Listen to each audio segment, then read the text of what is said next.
What is good, everybody? Welcome back to the I Need a Sports podcast. Your host with the most, my dog Kam. It's your boy Bryce. Time to recap another positive week of the NFL. It was positive by a smidge, you know what I'm saying? But a positive week is a positive week. Winning is winning, man. Clap it up for the boys. 4 weeks in a row. If you ain't tell none of the other picks, I hope you tell the max play, because guess what? We done hit the max play 4 weeks in a row. Ravens negative 2.5, man. Take it to the bank. We tried to tell y'all. It was never in doubt whatsoever. They whooped up on the Saints. And I don't even know where New Orleans really goes for the rest of the season and the future. They got no certified QB1, no draft picks, an aging team. Michael Thomas probably will never play again in the Saints uniform at this rate. He probably won't. And Chris Olave stuck in all this mess with an aging Kamara as well. It's looking really bleak in New Orleans, looking really bleak in the complete NFC South. One of the picks that, well, I'll start off by saying this: a whole lot of our picks should have hit this weekend, It really but everything became a damn P because teams were just tying the damn spread. Rams were beating the Bucs literally the whole game and let this man Tom Brady get a touchdown with 4 seconds left to make that a P and lose by 3. The Falcons were winning, then they lost the lead. Then it's tied up. Eckler fumbles. Atlanta Falcons player picks it up and literally just running with the ball, just loses it. Fumbles it right back to LA. They kick a field goal to win that game. Atlanta loses by 3 P. The Washington Commanders beating the Vikings all game. Then they let Kirk Cousins make a comeback because it's not prime time. Man, he can do it all when it's not prime time. Of course, he comes back. They lose by 3. It was just bad beats all over the place. That's 3 games right there where the best would have hit, and we would have been up big. And then, of course, they played the boys. But we can touch into, the recap of every game. We'll start off with Thursday night. The matchup of the World Series cities, Philly versus Houston. Fortunately for us, this game went opposite of how the World Series went, because if y'all follow us on Twitter, I hope you cashed out on our biggest play ever. 10 units on the Astros to close it out Game 6. Jordan with the bomb. Bomb, man. Bomb squad. Stros, 2022 World Series champs. Yes, sir. Cheated what now? Y'all can't really say nothing no more. Can't say nothing, man. Can't say nothing. That boy Dusty Baker finally got him one, but sir, on the other side of the street, on the gridiron, Eagles at Texas, man. Y'all were actually hanging pretty close first half. Played me because I had Eagles negative 13.5. They end up winning by 12.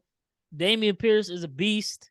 You got him, Stingley. Mechie will hopefully be back healthy by next year.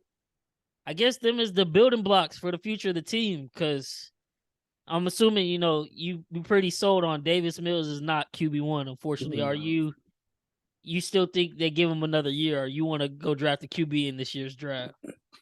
See, I was actually thinking about that, early on today. I was thinking, this draft class is it's not overrated to me, but it's not like a clear-cut guy that it's like, okay, he needs to be the number 1 pick. Like, every guy has every quarterback in this draft that's coming up. They all of them have something's wrong with him, like something, a singular flaw. Yeah, flaw with one of them. So like, I wouldn't be mad if Nick Caserio comes in and say, "Hey, we don't absolutely need to draft a quarterback this year. We can wait another year and wait for like a Quinn Ewers or Caleb Williams, or somebody else that could come out next year." So honestly, I wouldn't be mad at it if we don't pick up a quarterback this year and just fill in the holes that that we need to. But other than that, man, eventually we'll have to get a quarterback. Davis Mills, he's not the guy. Um, it's just he actually did decent for not having his number one guy in Brandon Cooks. For some reason, Brandon Cooks, he's an Yeah, he done agent. quit. Yeah. Yeah, he done quit on the team. He's an aging receiver, 30-something years old. During the off season, he was saying he wants to be here and stuff like that.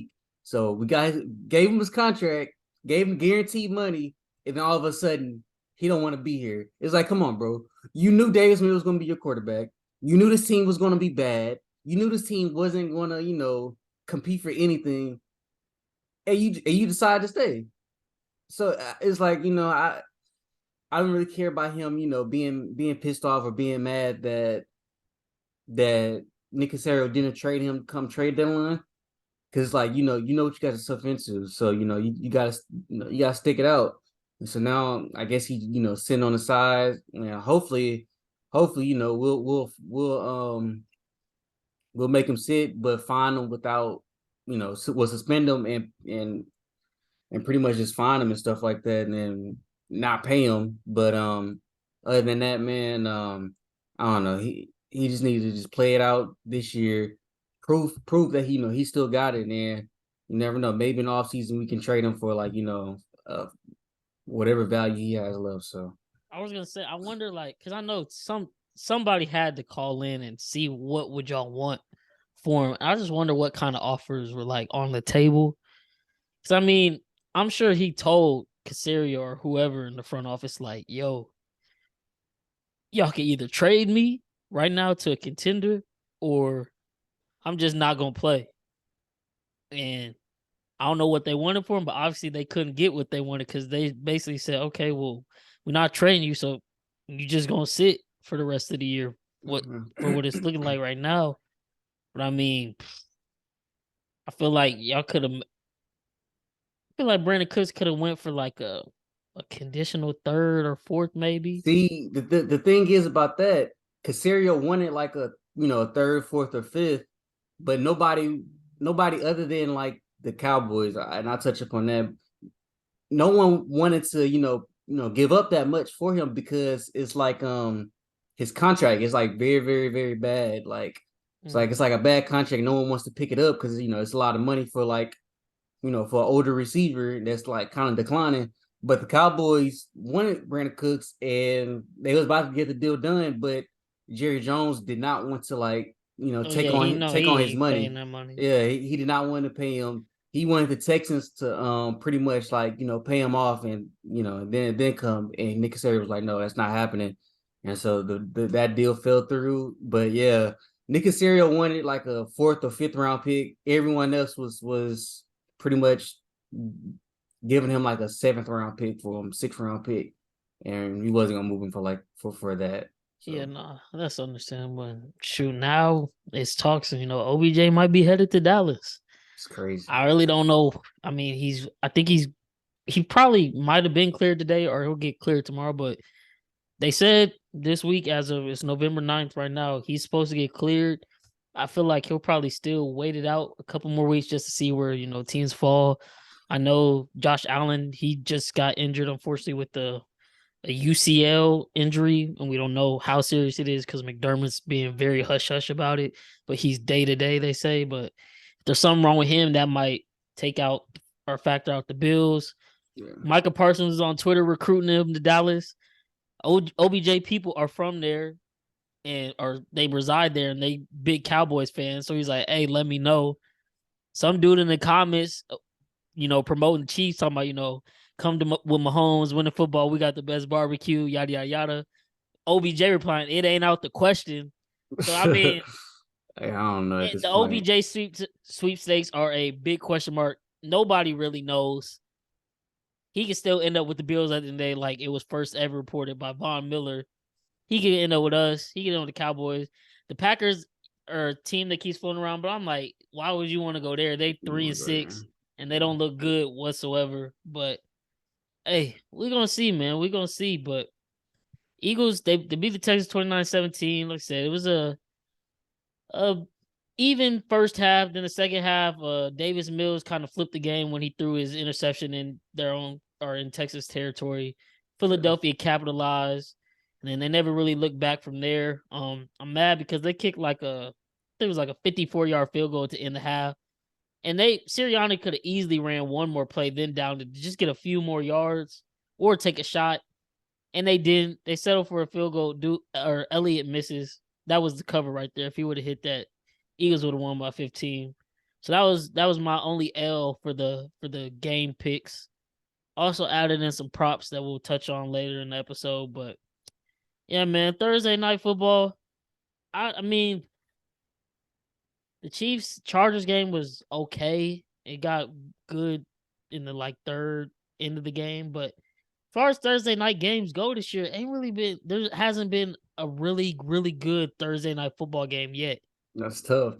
The year that Amazon Prime makes their debut as a Thursday night football host, there ain't been no good primetime games. And tomorrow, I don't think it's gonna get any better unless they have a repeat of what they just did 2 weeks ago. It's the Falcons and Panthers right now in the battle for. I mean, the Falcons really just fighting to stay alive as second and maybe first place if they can beat the Bucs at the end of the year, and they'll play them at home. But Panthers, they completely sold me this weekend. Not that I bet on them, but I thought, hey, PJ Walker started the game, Baker Mayfield finished it, but I figured, they would be like, hey, we ain't got no quarterback for real, so let's run the ball with Dante Foreman like we've been doing the past couple weeks. No, they just completely went away from that, and they proceeded to get blasted by not even really the Bengals. They got blasted by Joe Mixon. Joe Mixon. Joe Mixon had 4 rushing touchdowns, 1 reception touchdown. It's absolutely nuts. I'm glad I ain't go up against him in fantasy in any leagues, but he literally single-handedly beat the Panthers. Baker Mayfield came in at the end of the game, threw like 3 garbage time touchdowns, 2 or 3. Panthers, I don't know where they go from there. They opted to keep Brian Burns, who's one of the better defensive ends, younger talent. They still got DJ Moore. They decided not to trade him. He was about the only player who didn't get to get traded up out of there. Everybody else was getting moved, and he definitely wanted to be moved. They were in a battle, or I mean, not in a battle. They were technically in first place, in contention for first place in the NFC South. Now they're at 2-7.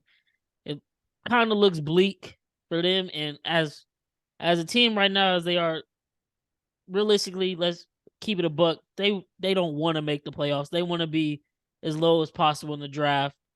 They just messed around and got an upset against Tampa Bay a couple weeks ago, man. But yeah, I don't see too much coming from this game.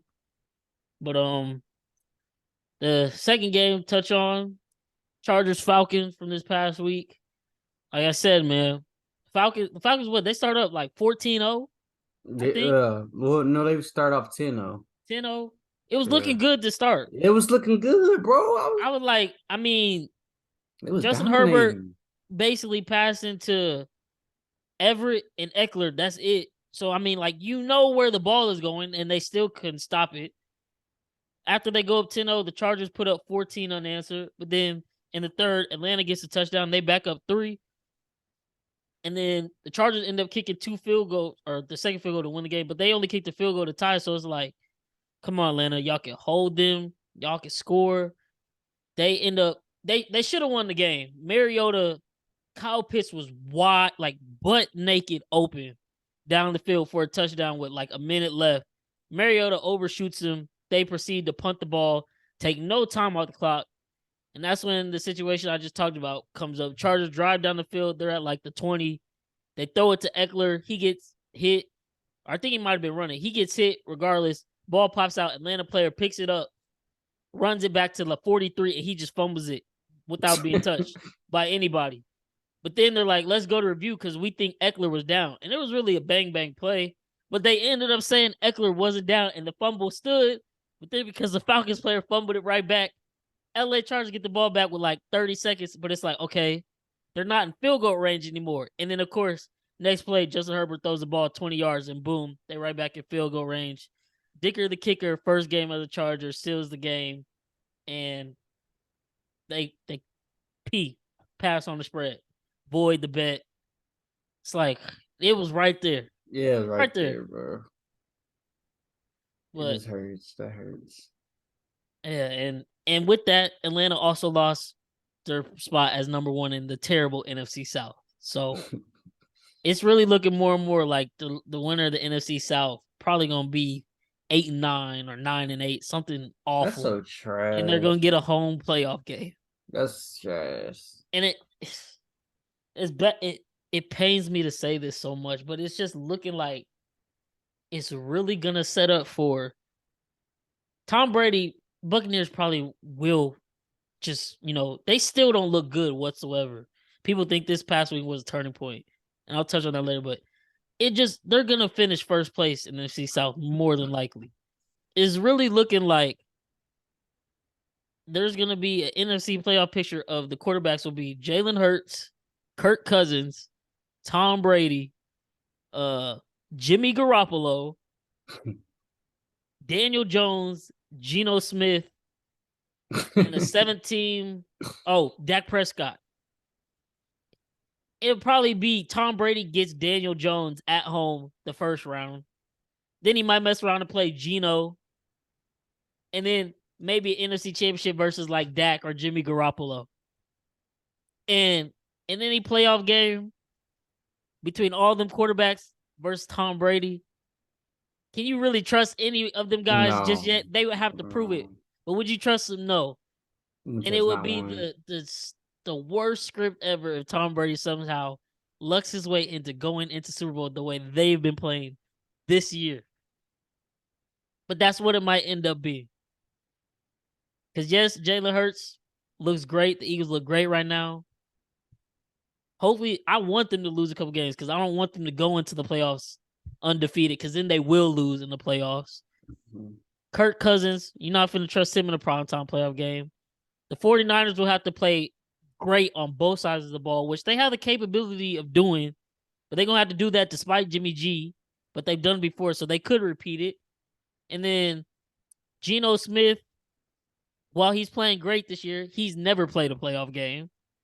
You got Dak Prescott, he's won one playoff game. Daniel Jones, never been in the playoffs. And Tom Brady, 35-12 in NFL playoff history. That's just how the luck Disgusting. this man gets. Disgusting. It makes me sick to my stomach. I hope somehow, some way, Atlanta's gonna get them at the end of the year at home. If they can just stay afloat and pull an upset, Lord, please, because I do not want to see that story unfold that I just spoke about, man. But next game up, Dolphins versus Bears, man. Talk about that boy Justin Fields. He's week by week. Now people are trying to start hopping on his bandwagon, but they were definitely talking about, oh, he's not a QB1. And now look at him. Justin Fields is a problem, man. He's a problem, bro. Talk about him. Hey man, we've been saying this since the day one, man. You know, I love me some Justin Fields, bro. Love me some Justin Fields. Like we've been saying, all he needs is weapons. Literally, that's all he needs. That's all he needs is weapons. We know what this guy can do, man. He's I mean, this man had like a 52 yards or 62-yard run, TD run. I mean, this guy, he's so fast. Like he's faster than Lamar Jackson. I'm sorry, like he's just so much faster than Lamar. This guy can move. He does everything Lamar can does. All he needs is just weapons. That's all he needs. That's it. That's literally it. That's and I would in argue an O line. maybe he probably got a better arm than Lamar. I think he does. I really He do think he flashed does. it a lot at Ohio State. He hasn't had that opportunity because, like we saying, he don't got many weapons, but he could throw the damn ball, and his legs are just as good. What was that? Wasn't it the longest touchdown run by a QB in NFL history? 61 yards to the house, and it wasn't like it was like the field just opened up and it was wide open and no one's there. No, he made some motherfuckers miss, and then he put the Jets on and burned them and took it to the crib.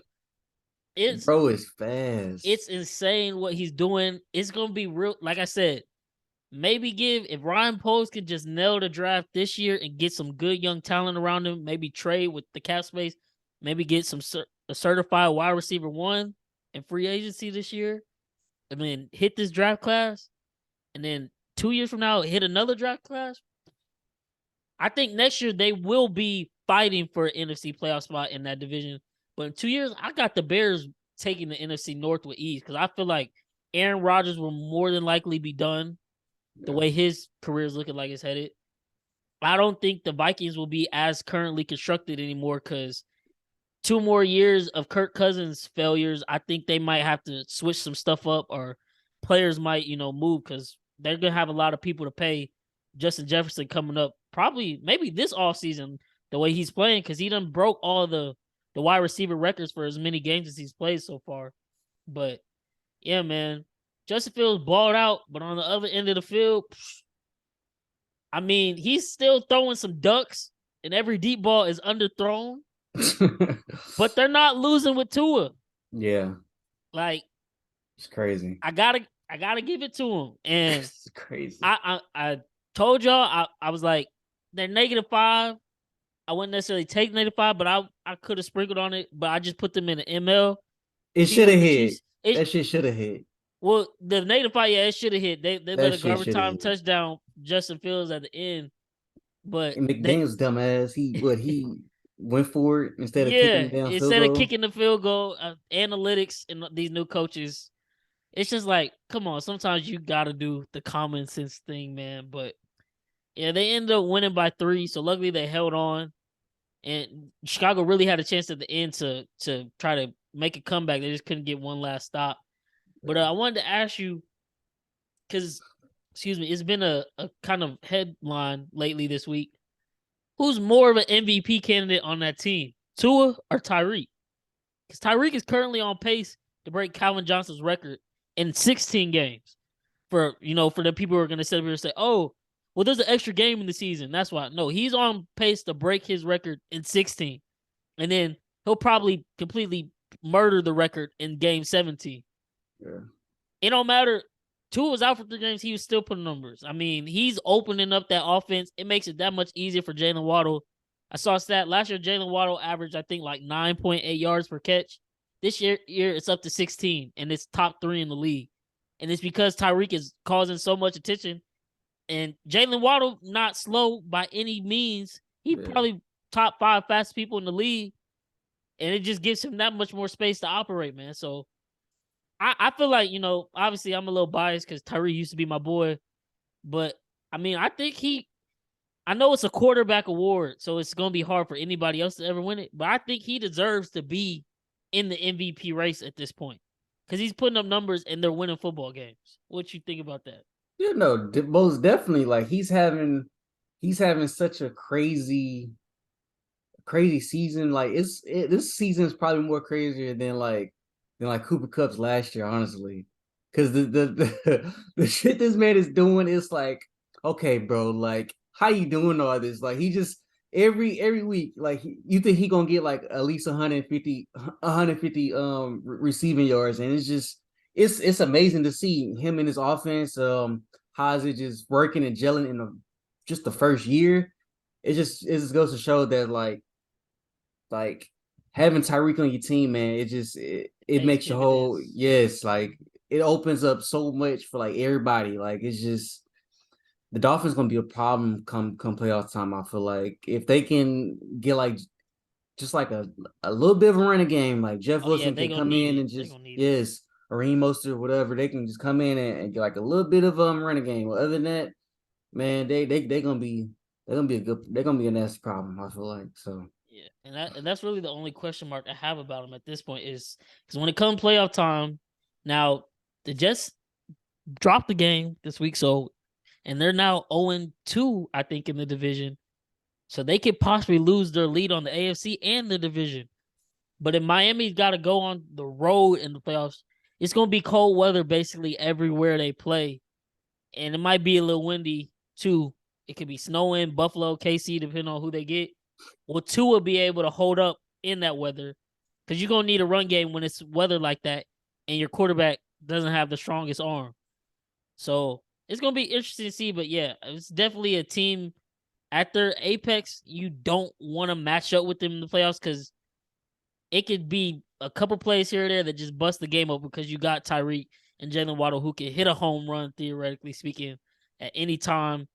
And that's gonna be a scary sight come playoff time if they can get the right matchups, man. But yeah, Dolphins Bears, great game, showcasing some young QB talent from that 2020 draft class.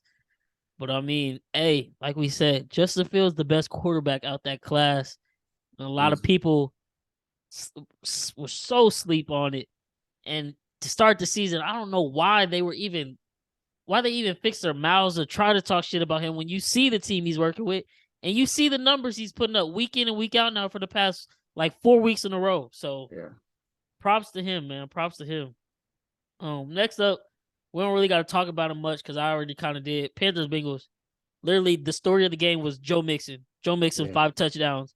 It was 35-7 at one point in time. Game finished up 42-21, but that's because the Bengals completely just took their foot off the brake on the second half. Hey, I'll give it to the Bengals. They can beat bad teams. When they play good teams, it's a coin flip right now with the way they're playing, but they take care of business when they play a bad team. So no problems there. Next up, man. This might have been the end of the season. I'm not going to lie. Packers versus Lions. Lions had the worst defense in the NFL coming in. Aaron Rodgers keeps saying week after week, oh, a lot of people are probably counting us out. That'll be good for us. And Aaron Rodgers and the Packers ain't counting themselves in at all. Not 1 week. They wrote them off, and they ain't right back. Ain't right back at all. They are god awful. Aaron Rodgers, like we said, he been trying to deflect blame and blame it on others and this excuse, that excuse, and we'll get it together. This game was on Aaron Rodgers. 3 interceptions, which I don't think we've ever seen that for real. For maybe a game or two, but I don't think he's ever really thrown 3 picks in the game before. 2 of those being in the red zone, where those could have been game-changing touchdowns. Instead, it's the Lions ball back the other way. 9-15. They didn't even score a point until the third quarter. Got shut out the whole first half. Aaron Rodgers only threw for 137 yards. I'm looking at go. He threw for 291 yards, but 1 touchdown, 3 interceptions. He was also their leading rusher, which that just can't happen when you have a team with Aaron Jones and A.J. Dillon. Yeah. And Allen Lazard, the leading receiver, but he only had 4 receptions for 87 yards. Like, that's not going to cut it, man. They now moved to 3-6. They've dropped, I think, 5 games in a row or so. If they lose this week to the Cowboys, it's over. It's not even the fact that they could come back and win games, but the Vikings in the division are now what, 7-1 or 6-1 or 7-1. They're not getting back in the first place unless the Vikings have literally the choke of the century. Vikings would literally have to lose 6 games, one of those being to the Packers because they already beat them and they currently hold the tiebreaker over them. And then Packers just lost to another divisional opponent, Detroit. And while, yes, Aaron Rodgers has owned Chicago his whole career, basically, when they travel to Chicago, I think Justin Fields and them could beat them easily the way they're playing right now. So, yeah, I think Green Bay's done. Think that bad man is now bad man. Might need to think about retirement, which I don't know how his contract works with that because he just signed the biggest deal ever this offseason and now looks like complete trash.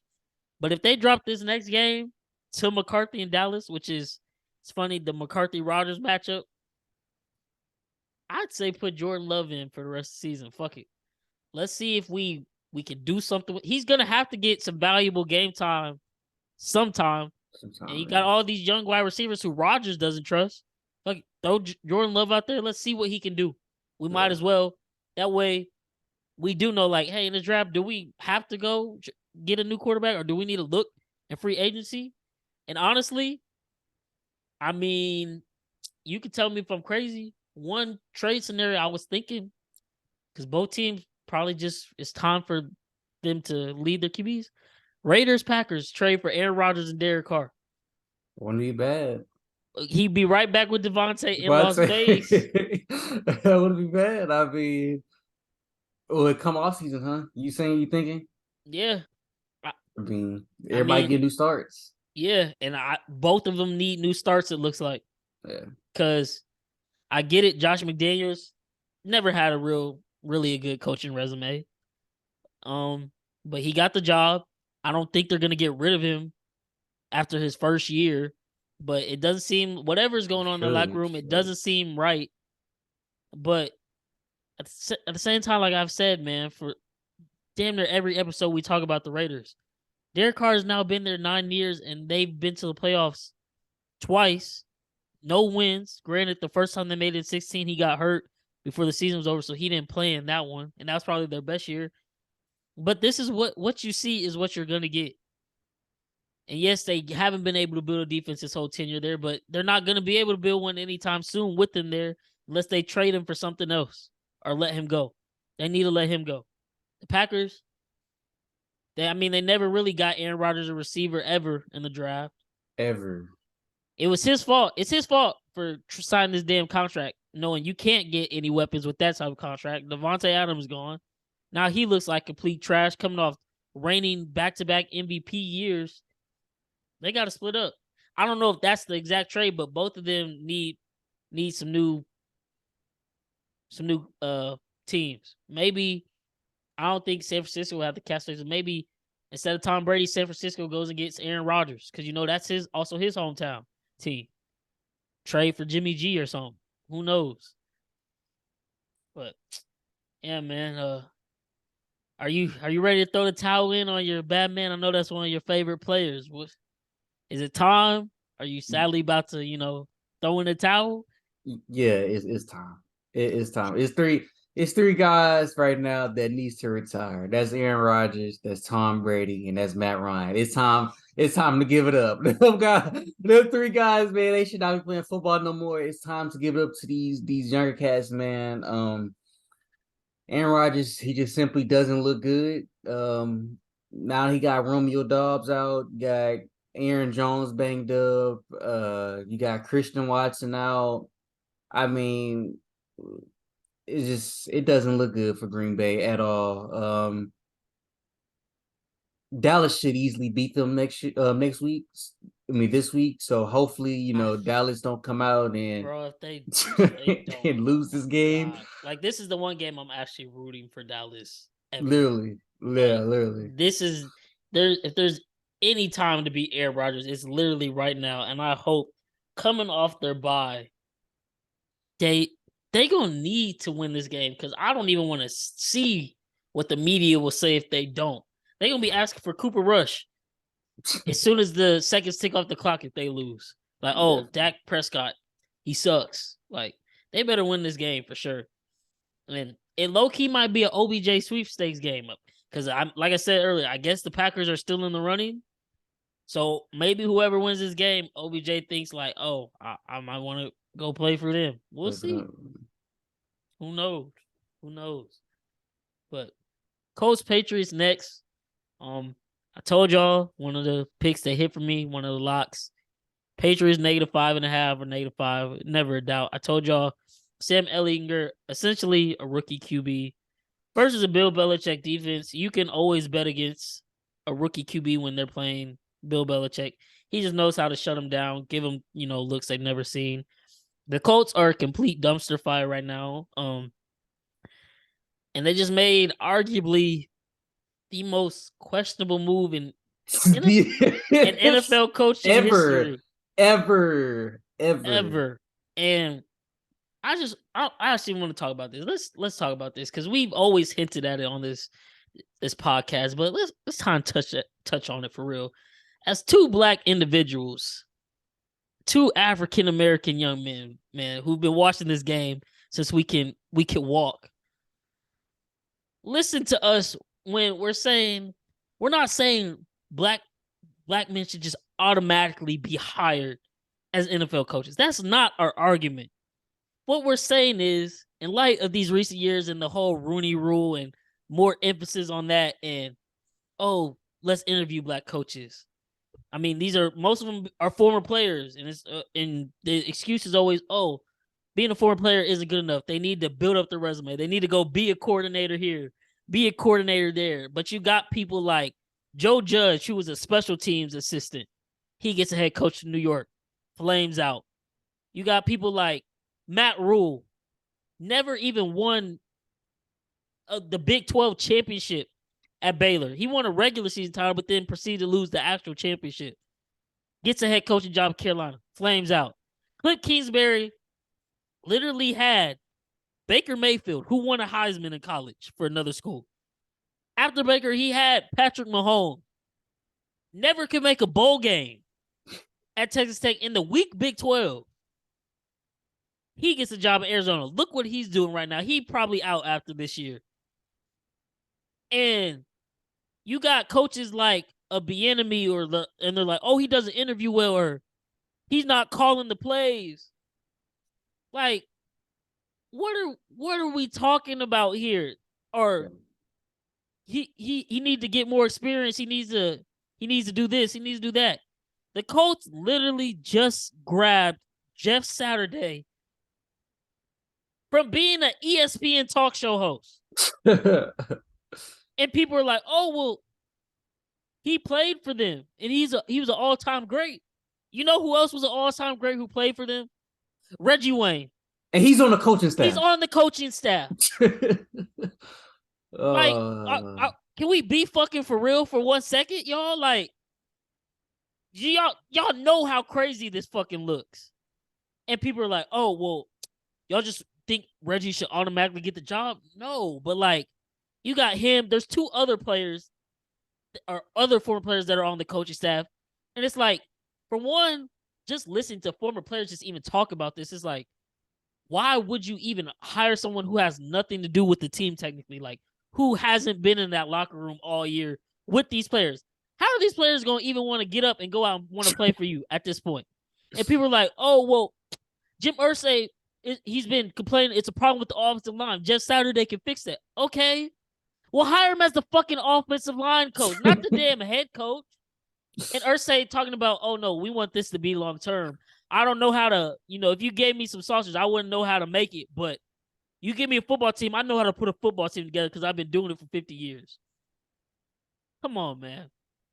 This is straight robbery, straight stupidity, idiotic, whatever you want to name it.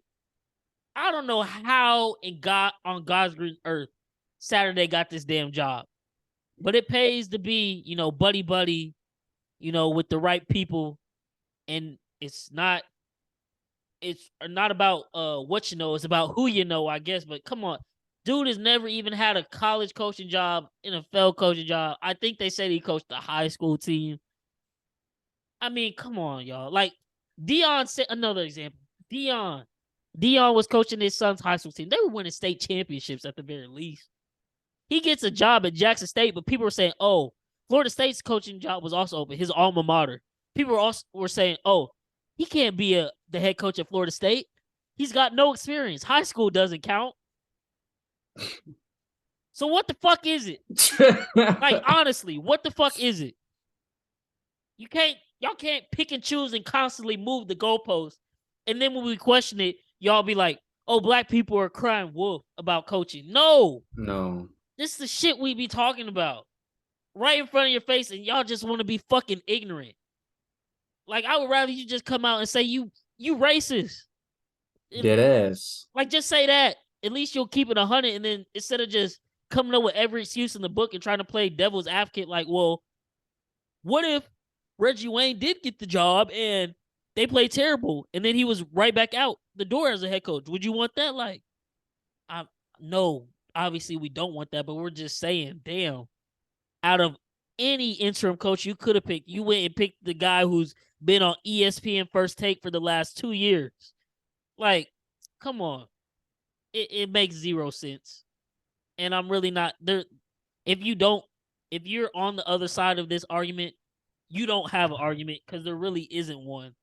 You just talking out your ass. And I don't have the time to hear that bullshit, nor do I want to hear it. But it's as obvious as can be. Everything is against black coaches, the players who make up 71% of this league. It literally doesn't matter. This hiring literally just showed you there is no set criteria to become an NFL head coach. But when it comes to African American man trying to get the job, all of a sudden it's a whole book of rules and criteria that they must meet to even interview for the position. We're not even gonna get into getting hired to the position. It's just a fucking joke, man, and it's honestly tiring to see. But because that happened and everything I just said on this little rant, I'm gonna fade the Colts every damn week. Every week, bro. Because ain't no way them players gonna get up and actually play for Jeff Saturday. I don't give a fuck what you say. I don't give a fuck how good of a player he was. There's no way in hell those players are about to play their ass off for Jeff Saturday, especially this week. But you want to touch anything or about that or go ahead, man. Go ahead. It's completely disrespectful to all the coaches on that coaching staff. I mean, like that too. Not, I'm sorry. That was my one other point I forgot. The players feel disrespected. As a coach, I wouldn't even want to coach no more. Wouldn't even want to coach at all, bro. It's like it's a complete slap in the face, spit in the face type move. We haven't ever seen something like this before, and it's like you said, if you wanted to go hire if you want to go hire a former player, just go Ray Joanne right there. Ray Joanne right there. You know the crazy thing about it? They also have John Fox on the coaching staff. NFL coach. Multiple teams. Yes, they got Gus Bradley. He did defensive coordinator. So it's like I didn't understand the move at all. You bring in somebody like you said that had nothing to do with the team at all. He's been on ESPN for 2 years straight now, and it didn't make no sense. But like you said, I was just thinking, yeah, I'm fading for here on out. I'm fading the Colts every single week because it don't make no sense. Like you said, them players probably don't want to play for the team no more. Oh no, he not them guys are not finna listen to no damn Jeff Saturday fat ass. So it's like it's just and honestly, I wouldn't even be able to take him serious. Like, bro, like I get it, you play, but the fact, like, literally, we just basically picked your ass up off the street. How the fuck I'm gonna look you in your eyes in the locker room and really take your speech to heart and then go out there and play for you? Raiders are -6 this week versus the Colts at Vegas. The Raiders desperately need a win. Take it. Yeah, I'm taking that shit. Take that shit. Lock it in. That's one of the I Needed Sports Pod plays of the week. We won't make it a max because at the end of the day, Raiders could Raider, but definitely lock this in because it should hit. No way Colts show up. Their season is literally over. They're 3-5-1. They'll probably finish 12 or 3-13-1 to finish the season. Like, I don't see any more wins coming their way, especially with this. Just pure buffoonery. Like, I'm out of words to even describe it. When I'm sitting at work and I saw that, I thought I was tripping. I thought it was one of the Elon verification news things that was trolling. I was like, no, this is real shit. Jeff Saturday really got hired as a coach. Then the ESPN notification came in. I was like, oh my God, they're really for real. And then Jim Irsay goes in the post conference to, when he's hired and they bring him up there and he says the bullshit he says. And then I get it. The ESPN analyst that Jeff Saturday is their friend. There's no knock on Jeff Saturday. He's a great player. I'm sure he's a great person. Just when we're talking about coaching criteria, he meets none of it. None. And so I get it. That's their friend, so they had to defend him. But, I mean, they look stupid as hell up there defending the shit. They know it don't make no sense. And a lot of them are former players. If that shit would have ever happened when they were playing, they wouldn't take that shit serious. Like, come on. But they gonna sit up here and try to tell us, like, we overreacting. And this is a good hot... Fuck out of here. But that's enough there. Had to get real for a second because It's been overdue, and this just brought the problem to the forefront again. But NFL coaching, a mystery. But next up, man, what did I tell y'all? I don't know what it is about teams, and after they beat the Chiefs and they win their Super Bowl, and then they start dropping games they shouldn't drop. What I try to tell y'all and all Bills fans everywhere who listen to the podcast, everybody thought, once they beat us in what was that, week 5, that they just sold up the AFC like, oh, it's a given. We finna be first place. We finna run the table, this, that, the third. And here you go. Josh Allen has now played 2 terrible games in a row. He's lost lead of the MVP race. In fact, Vegas now has Mahomes as the slight favorite over Jalen Hurts, and Allen is in third. He played a great first half versus Green Bay a couple weeks ago. Then the second half threw 2 bad picks. This week he throws another 2 bad picks. Loses to the damn New York Jets, who are a divisional opponent. And then on top of that, never wish injury on somebody, but he injures his UCL ligament in his throwing arm because at the end of the game he tried to throw a pass and his arm got hit full force. He still threw a 70-yard bomb right after that, but I know that probably was pretty painful for him. And now the rumor is he's day-to-day, so we'll see. But more than likely, that injury will probably be lingering for at least the next month and a half, especially if he plays. So, like I was saying, the Bills, they got their work cut out for them. And they still got a lot of tough games left on the schedule that they could drop if they don't show up and play like they've been playing. And then, what do you know? The AFC playoffs won't run through Buffalo again. And it might end up running through us again. Told y'all, people crown them way too quick for no reason. I've never seen somebody get so much love for losing. Like, people really think last year because, the defense let him down with 13 seconds, rather than giving Mahomes and the Chiefs their props for making that comeback. Oh, no, we going to prop up Josh Allen and the Bills. And they got Von Miller. Oh, they Super Bowl champs already. That was the case, the season wouldn't be played. But guess what? The season going to be played, and the players going to decide the outcome of it. And in Bills fashion, they are literally, they move like their quarterback Allen. It's a roller coaster. It's going to be some really great highs, and then randomly, when you're not expecting, it's going to be some drops where you like, what the fuck are they doing? And that's what happened this week. You can talk about it because I know you've been hype on the Jets. A lot of young talent over there. Robert Saleh got them. He got them boys playing.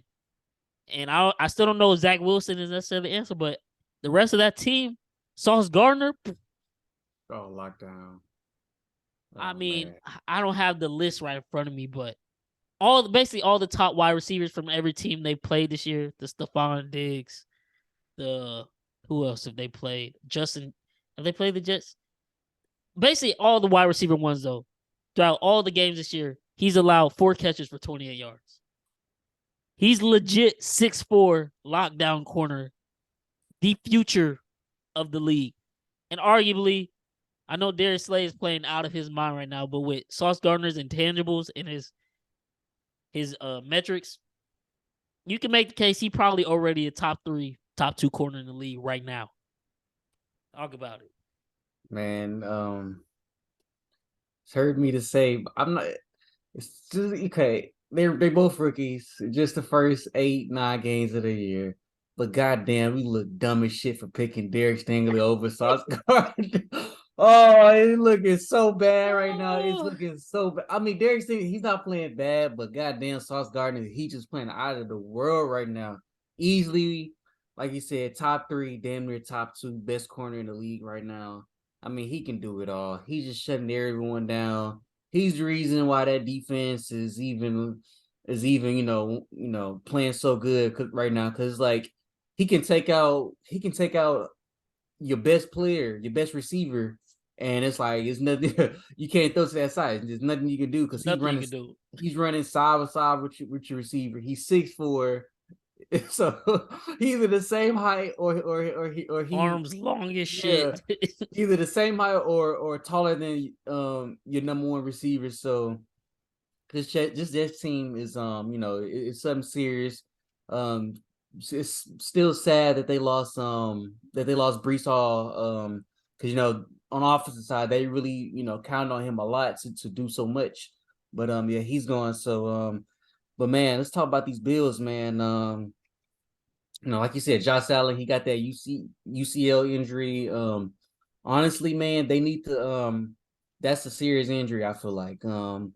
They need to sit him out, a couple weeks, maybe maybe a month, maybe sit him out for that long. They say this is this the number one defense. So it's time for this number one defense to step up. Show up, yeah. And I mean, if they got I get it, Josh Allen. The problem is they don't have a run game. Josh Allen is the run game. So if they go with Case Keenum, who's their backup, they can't run the football. But I mean, you got Stephon Diggs, you got Gabe Davis, Dawson Knox. You just went and got Naheem Hines. Like there's talent there, and the defense so top notch. They can win some games without Josh Allen. That's what I'm saying. I was gonna bring that up. Like I said, it's number one defense, right, y'all? There's number one. I watch this. It's the number one defense. Y'all always say, "Oh, this Bills defense is so good. Oh, they got Trey White back. They got Trey White back." Okay, it's time for the defense to step up. They can still win some games. Case Keenum is a manageable quarterback. We've seen it before. He can win games. So I mean, he still got a lot of talent on that offense. Like you said, Diggs, Gabe, Dawson Knox, just picked up Naheem Hines. Still got Devin Singletary. So hey, like I said, Case Keenum, he's a very manageable quarterback. He can win games. Sit Josh Allen. They 6-2 right now. Sit Josh Allen. You can win a couple. You can win a couple of games, and then you can bring Josh back in. But that UCL injury, that's a serious injury. They ain't nothing to play with. Nothing to play with. That's the and baseball, of course, it's a different throwing mechanic, so it wouldn't affect him as much, and he would be able to recover differently. But that's the same injury that pitchers have, the Tommy John surgery, and that ends a lot of pitchers' careers in MLB. So definitely something to monitor. Like I said, I don't know if it's kind of like some gamesmanship, because they got the Vikings this week, so it's a big matchup. I think they can still handle the Vikings because I'm not completely sold. Vikings have just been squeaking out wins lately, but Case Keenum, Stephon Diggs, they little comeback. Minneapolis Miracle. Yeah, I mean, hey, and this is Stephon Diggs' first time back versus Minnesota, so I mean, it'll definitely be something to watch. If Josh Allen plays, the problem is we don't know when we're gonna even get news. Like McDermott just keeps saying day to day, he won't give any information. But if Josh Allen plays and he's healthy, I might have to bet Stephon Diggs props just because I know he's itching to go off on his old team. Oh, yeah, for sure. But yeah, man, it's just something to just definitely keep a lookout for. Like, yeah, you probably, if it's a serious injury or not even serious, if it, it's injured. Yeah, and if it's to the point where, doctors maybe say like, hey, you could play on this, and it would just have to take a bad hit or something that would further cause further damage. Okay, he could play, but if it's one of the things where it's like, no, you throw the ball, like you had a severe risk of furthering the damage of this injury, you're gonna have to rest him, and you're gonna have to just take the punches. That might equate to y'all losing out on first place in the AFC because you don't have a Josh Allen. But I know damn well they'd rather have a healthier Josh Allen come playoff time than a banged up Josh Allen, and you still might not get first place in the AFC. So we'll definitely just have to keep a watch out for that. Maybe we'll have to bring Seamus on sometime to talk about the injury with his expertise. Seamus, one of our homeboys. One of these days we're gonna get him on the pod. He's a part of the podcast team. He just ain't been on, but he's a real life sports trainer, college degree, everything. Currently a sports trainer for Texas Southern men or women's basketball team, I believe. Definitely been doing big things since graduating, but dude knows his stuff, can diagnose any injury, so we definitely might have to bring him on for a little segment or two, talk about some of these notable injuries, man. But next up, we don't have to really touch to a lot of these games, the next 3 games, but we could touch on the scoring a little bit. Vikings Commanders, like I said, Vikings 20-17. make the comeback at the end, which was really aided by a Taylor Heineke interception late in the game when Washington could have kind of iced the game. Throws an interception on their side of the field. Vikings then turn around and like the next 3 plays, throw a touchdown pass, then tied up. Then they get the ball back again, drive, kick field goal, win the game. Cover was there all game. I think Washington was up 17-7 late in the third, or maybe even going into the fourth before the Vikings even really started coming back. It's just like, how does Vegas be knowing? How did we knowing, bro? How did we knowing? It don't make no sense. But I mean, at least avoid you get your money back, so it's not necessarily a loss. But who likes tying, especially when the money was right there to win? Just teams selling. Raiders, Jags, man. The Raiders, their season is probably over. Yeah, it's over. This is their third time being up 17 plus points in the game and losing. And they lose to the Jags, which makes it that much worse because the Jags haven't looked good at all the last month. And now I feel like the writing should be on the wall for Derek Carr, but there's still now it's just a whole bunch of people who want Josh McDaniels out and want to keep Derek Carr still. I'm just like, bro, at the very, very least, you get rid of both. But I mean, at the very least, you got to get rid of Carman. Like, it's just time. You're not going to win games with him, no matter how hard they want to believe that. But they now moved to 2-6. They're at the bottom of the AFC West. Luckily they beat the Broncos, so they would have the tiebreaker over them if they could get back even with them. They lost to the Chargers, who they still have to play one more time. They still got us. They got to play one more time. For them to make the playoffs, they would probably have to win out. Not even gonna lie to you, especially in the AFC West with us and the Chargers, because the Chargers are only one game behind us, and we'll touch on us later. It's been my Chiefs, because if we would have dropped this game, it would have been real bad. Chargers would have been tied for first, and we would have had a tiebreaker, but they would have been right there. But next, they got the Colts this week, so I think they should win that game with everything that's going on in Indy. Then they got the Broncos in Denver. That's a coin flip game because it's a divisional opponent. They got the Seahawks in Seattle, who at the beginning of the season, you looked at that game and said, oh, that's a win. It's probably not a win the way Seattle's looking. Then they got LA Chargers after that. It's probably another L. The Rams, they could win that, but who knows? Because at the end of the day, like I said, the Raiders will be the Raiders, and the Rams don't look that good, but I can still see the Raiders finding a way to lose to them. They got the Patriots, Bill Belichick, Steelers, Mike Tomlin, 49ers, and us in the season. At best, I see them with 3 more wins, if that. Season's essentially a wrap. Devontae Adams left for more money and greener pastures. Aaron Rodgers stayed for more money and greener pastures, and both of them could really use each other right now. They both bet on themselves, and both were way wrong this year, at least. And both of them, Sammy Watkins said, Patrick Mahomes is good, but Aaron Rodgers on another level. Now look where he at. And Devontae Adams went from Aaron Rodgers and was like, in one of his first press conferences was like, well, I mean, it's kind of like, you just go from one Hall of Fame quarterback to another. No, that's not the case. And people with Raiders fans say, well, Josh McDaniels ain't calling the right plays. I mean, some of the plays he's calling aren't great, but at the same time, Derek Carr be throwing the ball to Devontae a lot, and he just don't connect with them a lot. That's on Carr. It's not on McDaniels. Like, the players got to go out and win these games at the end of the day, and the Raiders just finding every which way to lose. So, yeah, man. Things look bleak in Las Vegas. I don't know where they go from here. They just cut Jonathan Abram, their safety, earlier this week. I think it was yesterday or Tuesday. Or yesterday was Tuesday, but yesterday or Monday. But now their last 5 first-round draft picks are all gone.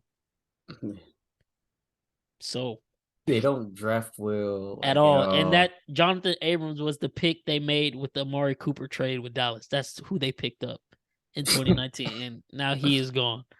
Henry Ruggs, you know why he's gone from the incident last year. Like, it's With Damon Arnett, did he like kill someone or something, or like he had did a something stupid again. had like Las Vegas, Las Vegas is like the NFL equivalent of the Charlotte Hornets. That's what they both on the same level right now with players committing felonies. And I lied. Josh Jacobs is the only one left, but I mean, they declined his 5th-year option this year.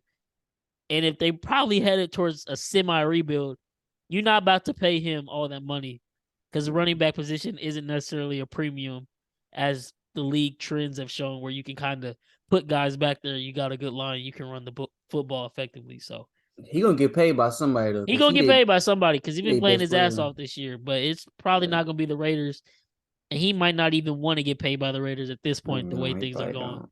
I know I wouldn't. So yeah, man. Next up, Seahawks Cardinals. Uh, it's funny because we spent all last football episode talking about how hype, like believe the hype about Seattle, and then you went against them and you Yeah. picked Cardinals. Why'd you put your trust in Cliff Kingsbury and Kyler, man? The people got to know. Man, it was a home game, man. And shit, they need to get back into the division fight. And shit, I thought they was gonna cover at least. These motherfuckers suck. These motherfuckers suck. Now Colin hurt with a hamstring injury. Still got Marquise Brown out. Um, these guys, they not it. After the game, I seen Buda Baker in the locker room said, screamed at the defense, or whatever. Said we need to play better. It's all on us and stuff like that. Now the No, whole because it team, is. yeah, They had another incident on the sideline. This time it was Kyler yelling at DeAndre. I don't know what the mishap was, but then Cliff had to come over and try to quiet them down. And they had like a whole team huddle on the sideline and proceed to lose. I Like I said, still don't know how Cliff Kingsbury even ended up with that job, but he's now 4 years in? He's had time to build and get who he wants in there. What's his excuse? But he still got a head coaching job, does he not? Some things, you can't explain, but you can't explain if you just stop being ignorant. But people love to be ignorant. So, hey, they can be ignorant, keep believing, but at the end of the day, Cliff Kingsbury got to go. I think one more loss, 1 or 2 more losses, they gone. Oh, yeah. Well, if they lose these next two, for sure, he's out of there. But next up, man, Rams Bucs. It was a post game bite from Jalen Ramsey where he's essentially saying like, I mean, we held them. They held the Bucs to basically 9 points in the whole game. All the offense had to do was run out the clock. And there's been talks about they ran a sweep the first play. Cooper Kupp could have fought for some extra yards, but he chooses to slide. And when you slide legs first, it's not where you end up. It's where you start the slide, where you get down at. So it was like a 4 or 5 yard run. Then they could have. I mean, you got Matt Stafford, you got Sean McVay. You could have tried to throw the ball to ice the game. No, they run up the gut with Henderson 2 times in a row. He goes nowhere. Now you're punting the ball back to Brady with 44 seconds left. And of course, in Brady fashion, he makes the comeback, leads the Bucs down the field in no time, throws a game-winning touchdown pass. And the Rams have now lost, I think, 4 or 5 games in a row. This might be the worst Super Bowl defense ever in the history of the NFL. I think there's only one other team that's been this bad the year after they won the Super Bowl, and it was the Broncos. But that was because John Elway retired after the second one. So they were people knew they were going to be bad because they lost their franchise Hall of Fame quarterback. Yeah. The Rams, they returned damn near everybody except OBJ. And, I mean, hey, it was worth it. They got the ring at the end of the day. Can never take that from them. But now it's like, now they're dealing with the ramifications of the fact they literally gave away every draft pick they have, and they're in cap space hell because they paid everybody, and they're not winning any football games. their best hope might be that Aaron Donald and Sean McVay retire just so they can get this rebuild on the road and not have to worry about them contracts no more necessarily. Yeah. But of course, they lose to Tampa Bay with the void a P because the spread was +3, 13-9. Rams winning whole game. Like I said, give it up with 20 seconds left. And I'm not even going to sit up here and blame defense. That's on the offense. They got to do more. Tampa Bay, people are like, oh, this was the spark they needed. No, if you watch the game, they still look awful. They got lucky because the Rams are the worst offense in the NFL right now, somehow, some way, with Sean McVay, who's supposed to be an offensive genius. But yeah, man, is it? I mean, I know we said Packers more than likely out. We think they're out. We think the Bucs will luck it out and then make their way to the playoffs as a first seed in the NFC South. You think the Rams are done, or do they still have a chance? Man, it's still tough to tell. I think honestly, Matthew Stafford might be out next week too because he got a concussion right now, so he in the concussion protocol. So I I don't even. don't know. Who is their backup quarterback? I don't even I know. have no clue. I have no clue at all whatsoever. So it's just I don't know. It's too tough to call right now. It's looking like it though that they probably done. I would imagine if they if they don't make it, I wonder what Aaron Donald gonna do if he gonna say, well, that's it and just retire, or you gonna keep playing, or what. But I don't know. It's just crazy to see. They definitely missing Odell though. You definitely tell they missing Odell or like just another receiver out there. But yeah, they don't look good at all Don't. whatsoever. And like I said, they really can't go anywhere. Yeah. They don't have any picks. They gave them all the way. But like I said, at the very least, they got a Super Bowl ring. That's what the end goal is for every team, no matter what anybody will tell you. Like these players are playing to win the Super Bowl. And they got one. But it came at a great cost. Now they probably about to be trash for probably the next 4 to 5 years, if not more. But hey, it's the price you pay. They sold their soul and now they gotta deal with it. But on the to wrap up the NFL recap, since we already talked about the Monday night game and the Ravens cashing, let's talk about my Chiefs, man. Ashton, I know you're gonna listen to this, so I'll start off, man. Props to your team. I told y'all, I knew we wouldn't cover that steep ass spread. Tennessee, Vrabel used to play for us. He obviously is more known for his career with the Patriots, but at the end of his career, he was traded to us, and he played a couple years under Andy Reid before he finally retired. So he knows all about Andy Reid, and every time we play Tennessee with Mike Vrabel as a coach, we either lose or it's a really, really tough game. Even with Malik Willis playing, I knew it was going to be a tough ass game. Um, I ended up making a prop bet for Mahomes, a max bet that he would throw over 2.5 touchdown passes. They were in the red zone multiple times, couldn't capitalize because Tennessee was playing some stellar defense. Derrick Henry was running all over us in the first half, which he usually does start off really great against us, like I said.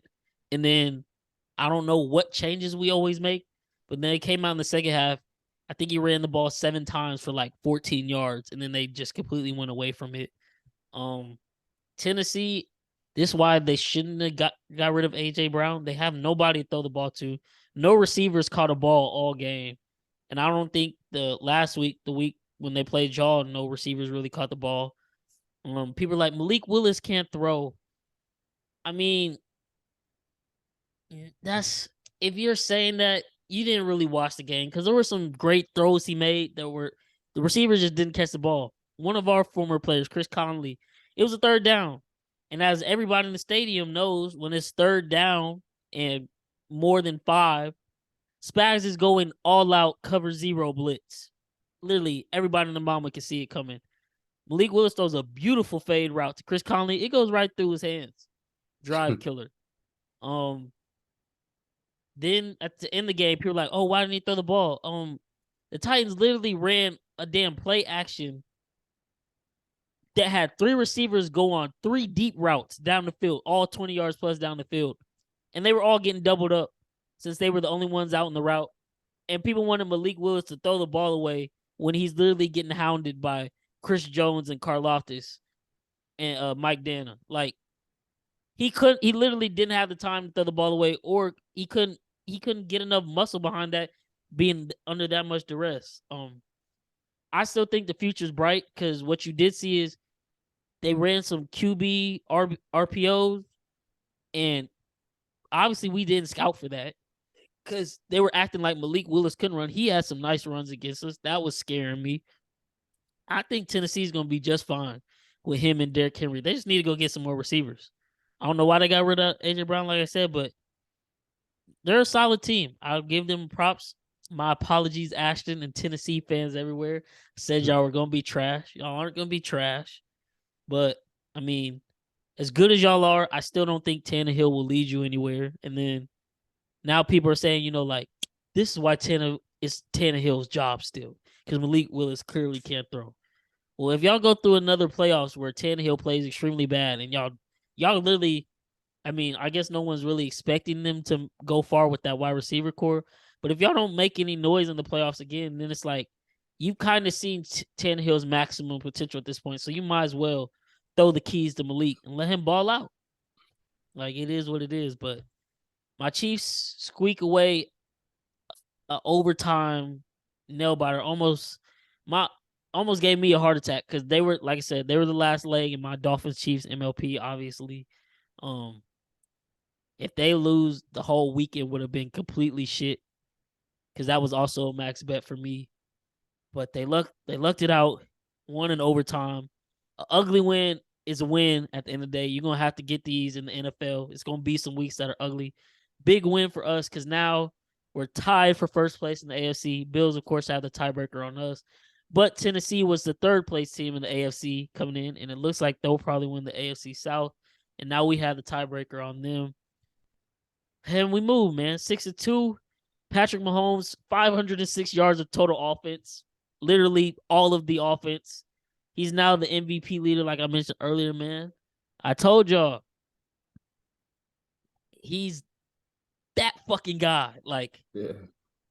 And I get it. He's not a running QB, but this is why I make the argument he's the best dual threat quarterback in the game. Because when he wants to run, there's not too many times he doesn't get the first down. That 3rd and 17 where he ran for first down literally saved the game. Then he ran for a touchdown on 3rd and 9 late in the drive. Then he ran it in for the 2-point conversion. His legs literally won us the game, and he still threw for 446 passing yards, man. Mahomes MVP. I hope y'all sprinkled on it preseason, like I said, plus 750 odds, because now they're up to plus 200 as the favorite. Try to tell y'all, man. I watched his every snap since he's been in the league. He's the best fucking quarterback ever, talent-wise. He might not win as much as Brady, but I don't give a fuck. I know what my eyes are seeing and what they're telling me, man. The eye test. That is a motherfucking badass man out there on the field. And he can do anything he wants. One last play that I'll touch on before we wrap this up. The 3rd and 1 to end the game. You know who we had on the field during that 3rd and 1? Who? Not Travis Kelce. Not McCole Hardman. Not Juju Smith-Schuster. Not Envy. None of our starting receivers were on the field for the most crucial 3rd down of the game. It was Noah Gray, Jerick McKinnon, and Justin Watson, who ran out on 3 routes on the 3rd and 1. Rollout play action. It was designed to get McKinnon into the flat, hit him. No. Mahomes scrambles all the way out right. Here comes the defensive end running, chasing Mahomes. He's done it a lot now where he'll be running right and he'll just stop on a dime and hold the ball out and watch the defender go by, and then he'll just step up and throw it. Does that, steps up, throws it 25 yards down the field to Noah Gray, who he should have caught it the first time. He bobbled it and damn near scared me. But he ended up catching it, put us in field goal range to seal the game, man. And Mahomes' magic saves the day again. He's throwing to any and everybody that we have. There's no bona fide number 1 wide receiver. Juju's been playing great, but people weren't calling him bona fide number one. McCole, he's been balling out a little bit these past few weeks. He's not a number one. MVS is literally just a go ball guy, essentially, for us. Travis Kelce, the best tight end in the league, clearly, but he's a tight end. He was supposed to fall off without Reek, but here we are, 9 weeks into the season, and Mahomes leads the league in passing yards and passing touchdowns. I think he's second in QBR. What more do y'all want? If that's not most valuable, I don't know what the fuck is. I get it. Jalen Hurts is undefeated with the Eagles, but literally, we didn't have Mahomes doing all this. We literally would not be anywhere. He's winning us the games. It's on him. So, anything you want to touch on about that, or? Man, I mean, just Pat Mahomes been saying it since the beginning. I've been saying it. He's the best quarterback to ever live. He's the best quarterback I've ever seen in my life. I mean, the shit this man can do, man. It just makes you sit there. It's like, damn. This It's like, shouldn't be damn. possible. It should be possible. It seems like also it seems like in every draft, it's like you want you want to shoot for a Patrick Mahomes But you're not type gonna quarterback, find him. but you're not going to find him like ever, bro. So it's just I don't know, man. He once in a lifetime talent, once in a lifetime type of guy. I just hate how everyone just hates on this guy. It's just like there's no need to hate on him. No need, man. Just watch greatness, He bro. Like literally a good man outside football. I get it. His brother annoying and his wife annoying, but his he wife don't knowing cause nobody no problem. He just go no. out there and ball out week in and week out, and all he gets is constant hate because not him, the media just throwing him into comparisons with Brady because he was that great coming He's in, that great, yeah. and now that's behind his name everywhere he goes. And honestly, it's his 6th year in the league, but his 5th year playing. And honestly, it feels like not feels like he's literally in the MJ LeBron. Like, not I'm not comparing him to MJ and LeBron. I'm saying, like, when it comes to MVP, he's more than likely not gonna win a lot of them, even though he should, because people are just like, oh, he should be doing this. Yeah. Like, this isn't anything special. He should be leading the league in yards.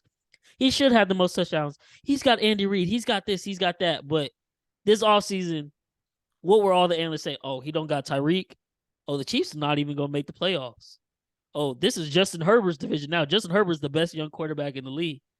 Joe Burrow's the best young quarterback in the league. Josh Allen is better than Patrick Mahomes. If everybody's getting compared to one guy, who do you think the better guy is? Come on now. Let's use some common sense. 2 + 2 = 4. Like, come on now. The math, you tell me what it's saying right there, but y'all already know what the deal is. Good game, Ashton. Great fight by your boys. Impressed with your team, but like I said, y'all weren't going to beat us. Derrick Henry wasn't going to run for no 250 on our defense, as bad as our run defense is. But hey, man, what do I know? No, I'm saying another play that hit Dolphins Chiefs MLP. Got another MLP with my Chiefs coming up, and that's what we about to get into next, man. These picks for week 10, or was it? Yeah, is it week 10? Yeah, week 10. Yeah, Week 10. It sounds crazy to even think we already 10 weeks in the NFL. I know, right, bro? Like, playoffs right around the corner. Like, it's crunch time for a lot of teams, man. But we're gonna get into these picks, these locks. Don't got that many this week. I'm not gonna lie. These lines are weird, and there's no need in forcing it. We're up. We've been doing good 4 weeks in a row. We're both positive on the season. 4 max plays in a row. I don't even think I necessarily have a max play this week necessarily. I don't either. I And we kind of don't want to have go to with force one nothing, either. Yeah, we could easily just skip out this week. But I'm gonna swing it to you. What's your first pick? I think you said you have 2 of them for this Man, week. I did have to. I think I just got one now, honestly. Okay, well you can hint at what your second one would be and maybe sprinkle on it. But what's your first pick, man? My first pick, man. I'm gonna go with what's been working. This guy hasn't lost since he played this year in a full game. I'm gonna keep going with the Miami Dolphins. I'm gonna take the spread, negative 3.5. They're playing against a bad Browns team. they Browns, they still trying to stay afloat. Deshaun comes back in 3 weeks, so I know they ready for him to come back.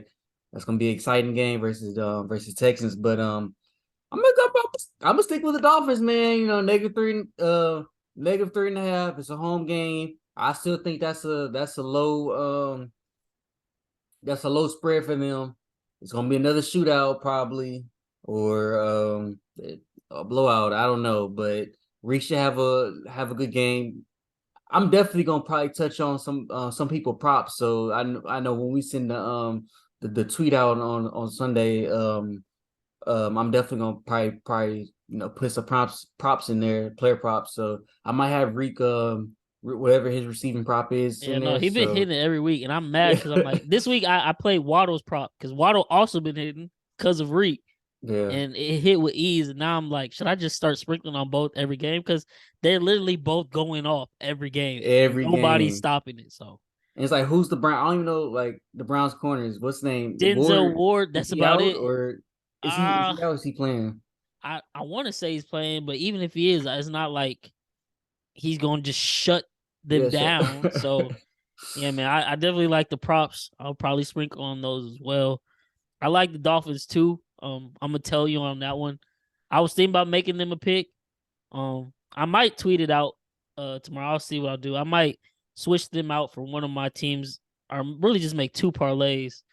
But yeah, I definitely like them. -3.5. You could even buy a half point, take it down to 3, or pair them ML again. Because like you said, Tua has not lost yet, so might as well keep riding it until the wheels fall off. But I really like that pick. For me, I got two picks to start off with because they're both from the same game. Ashton, rolling with you guys, man. I've been hitting at them 2 weeks ago. You know, I said, well, no, really, it's 3 weeks ago. They played the Colts. I was like, they were like -2.5 favorites. I took them. It's like there's no way they don't beat the Colts again. That cash beat the Texans last week. Derrick Henry rushing prop, easy cash. I didn't bet y'all to cover the spread this week, but I knew y'all would cover the spread because y'all would play us tough. And think the final spread ended up being like 13.5 once Tannehill was ruled out. I knew that was way too steep. This week y'all are -3 versus the lowly Denver Broncos. So I got y'all winning -3 at 105 odds, and I got the under 39. Um, Y'all don't have any receivers, which is a problem. So it's gonna have to be on Derrick Henry. The Broncos have scored over 17 points in one game, and y'all's defense is gonna be ready to play. Denver's defense will also be ready to play. So yeah, got Titans -3 and under 39. Man, those are my first two picks for the week. I don't think it's gonna be a high scoring game, but I think Tennessee pulls it out. And as a Chiefs fan, I'm honestly rooting for that because I want to see every AFC West team lose. So it makes it that much easier for my Chiefs, man. But what you think about those picks? I like both of those picks. They actually some good ones. Definitely that Titans one. I still not trusting in that Broncos. You Yeah, know, until I see some type of improvement, even the games they won, it still don't look good. it don't look good. So They're not a yeah, good football team, but they're yeah. not, and they're coming off a bye. Mr. Let's Ride this week was in the headlines because I guess Pete That's Carroll right. said there was resistance throughout his career from him wearing a wristband with the play sheet, and Gino does it. And they were saying, they like that, he doesn't bring resistance about that. And Russ today in his press conference was like, well, we won a lot of games. And I didn't wear a wristband. Well, yeah, you were playing with the fucking Legion of Boom. But it's funny because literally every week it's something from a former Seahawks player or staff member talking about this guy. So it's like, he probably is a kind of terrible teammate if this is how everybody feels after all these years. But that's neither here or there, man. What's your what's your second play? And is this the play that you kind of don't want to make anymore, and you maybe just hitting that, or what's that? The one I'm gonna be hitting at Chicago Bears. All right, I'm rocking the, if you feel in Okay, Chicago -3 or money line or something like that, I would be mad at it, man. Go ahead, touch up on Chicago. They playing at home right now. Playing against a very bad Lions team. Lions yeah, still very bad. I think they should win that game. I trust Justin Fields to win that game. Okay. I'm not mad at it. I bet on this game, but not that. I bet the over. I Over. figured Detroit, even though they shut out or shut down Aaron Rodgers and the Packers, who are just horrible, they still have a really bad defense. Justin Fields and them guys have been balling, but their defense can't stop anybody either. And the Detroit Lions got a serviceable offense over 48. I had to go ahead and lock that one in. I think it'll probably be like a 31-27 game the way both these teams been playing the last Facts. month. And I can see Chicago winning. They are hot right now. Justin Fields is doing his thing. He's in his bag. I'm not mad at it. I just chose to stick with the over. I hope everybody scores Sunday. That's what I'm rooting on. So that was my third pick. But I, I think so. You're done with picks for now. You probably just add some Yeah. props. Okay, Yeah. that's fair. That's Sure. fair. So for me, man, my last pick, it's another MLP. I got the 49ers and my Chiefs, man. Okay. San Francisco, they're both home games for both teams this week. San Francisco gets the Chargers, who are just so banged up. They should have lost last week. That San Francisco team off a bye. McCaffrey has now had 2 weeks to get into their playbook. I believe Debo will be back. Still got Kittle, Ayuk. As long as Jimmy G doesn't make some stupid mistakes, 49ers should beat the Chargers with ease. This week we get Jacksonville. Jacksonville was able to, come back and win versus Raiders, but still not impressed with them. And especially the way we got manhandled by Tennessee for most of the game this week, I think the boys will be ready to play. As for the trends of this season for my Chiefs, when they score 20 points in a game and look bad, the next week they put up 40 plus. So might sprinkle on their total team over. I think we waxed Jacksonville this week at home. But 49ers Chiefs in a parlay. It was negative 162 odds. I'm not gonna make it a max bet, but I mean, if you want to make it a max bet, I don't know. You do you. I honestly could. I think it would probably hit, but I threw 2.5 units on it, and like you were saying with your Dolphins pick, I might interchange both. I might throw Dolphins and 49ers in the parlay and Dolphins Chiefs in the parlay. Then I might make one with all three just sprinkle everywhere. Who knows? But I think all three of those teams win this weekend for sure. So yeah, man. That wraps up, NFL week 10 picks. Like we said, it's not a lot we like this week. A lot of these lines are weird. Cowboys opened up the week 2.5-point favorites. They're now up to 5.5 versus Green Bay. I want to take that. I think the way Green Bay's been playing, they stand no chance against Dallas. Yeah. But in the back of my mind, Aaron Rodgers is, no matter how good Dallas has played in the game, Aaron Rodgers always finds a way to win against them. So I don't want to bet that game. It's just a lot of weird lines. That's really what it is. So we're not gonna force. We're just gonna try to stay afloat, keep riding this winning streak we on, man. 4 weeks in a row. Y'all heard our picks here first. If y'all like them, tell them. Best of luck to you. Roll with the boys. And if you're like, hey, Bryce, Kam, I want to bet, but I don't know where to. Well, lucky for you, we are partnered with ABC Sports Island or ABC Islands Sportsbook now, man. We'll tweet out the link. Follow us on Twitter. Follow us on the socials if you haven't, man. I'll put the link in the description on the YouTube as well, but you can sign up there. They have 100% match deposit bonus, meaning if you deposit $100, they gonna match $100 when you use the special promo code INISP for I Need a Sports Podcast. You already know what it is, man.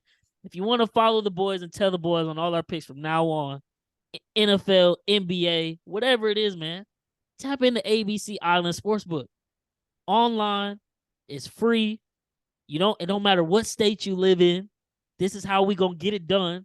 Since Texas can't get it together, and we probably never gonna get legal sports gambling. Never, but bro. ABC Islands, man, check them out. Great site. All the props builders you could put together and want. All the game lines you can need, man. Like I said, promo code INISP. But that is a wrap on this episode. We appreciate you for tuning in if you're listening. Like I said, I will tweet all those links and all that information in the description. It will be on our Twitter. just go follow the boys, man. That's all you got to do. It's that easy. I know y'all be on social media, so follow us. If you haven't, like the video, subscribe if you enjoyed. It's your boys from the neighborhood. Sir. Knocking on your door. And we out, man. Peace.